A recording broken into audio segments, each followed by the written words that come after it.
बिस्मिल्लाहिर्रहमानिर्रहीम। इय्याका नअबुदु व इय्याका नस्तईन।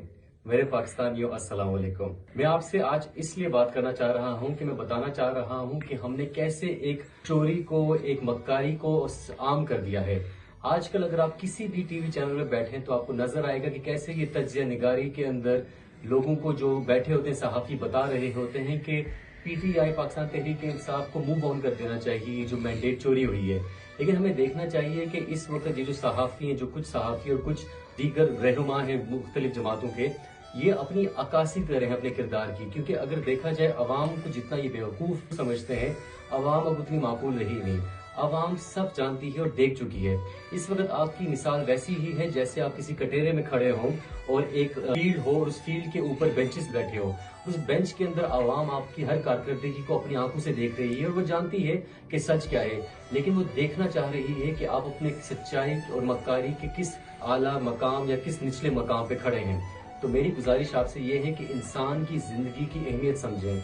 इंसान की जिंदगी की सिर्फ आप ये अहमियत समझें कि वो पैदा किस तरह होता है। एक रिश्ता होता है, उस रिश्ते के अंदर एक माँ के 9 महीने की तकालीफ के बाद एक जिंदगी मिलती है। उस जिंदगी के अंदर बहुत सी तकालीफ, जहाँ पे मुआशी और मुआशरती मुश्किलात के अंदर एक खातून, एक वालिद, एक वालदा उस बच्चे को बड़ा करती हैं। फिर उसकी तालीम का खर्चा, फिर उसकी खुशी गमी, फिर कहीं ना कहीं जाके उसकी शादी, उसके खर्चे, इतनी तकालीफ गुजारने के बाद उस जिंदगी को एक शेप मिलती है जब वो इंसान अपने पाँव पे खड़ा होता है। और आप इस तरह के फैसले करके कभी उसकी जिंदगी ले लेते हैं, कभी उसको जेलों में फेंक देते हैं। तो हमें देखना होगा कि हम अपने लोगों के साथ क्या कर रहे हैं। एक जिंदगी की कीमत बहुत ज्यादा है। अगर आप उनको 26 करोड़ की जिंदगी से कर लें तो आपको समझ आ जाएगी। इसीलिए ना हमारी जिंदगी, उम्मत मुस्लिमा के हर इंसान की जिंदगी, चाहे वो फलस्तीनियों की हो। तो इस वक्त जो फलस्तीन में हो रहा है, हमारी हुकूमतों की तरफ से, हमारे लोगों की तरफ से जो खामोशी है, वो लम्हा फिक्रिया हमारे ऊपर। क्योंकि अगर फलस्तीन की आवाज दबेगी तो कल कश्मीर की आवाज दबेगी।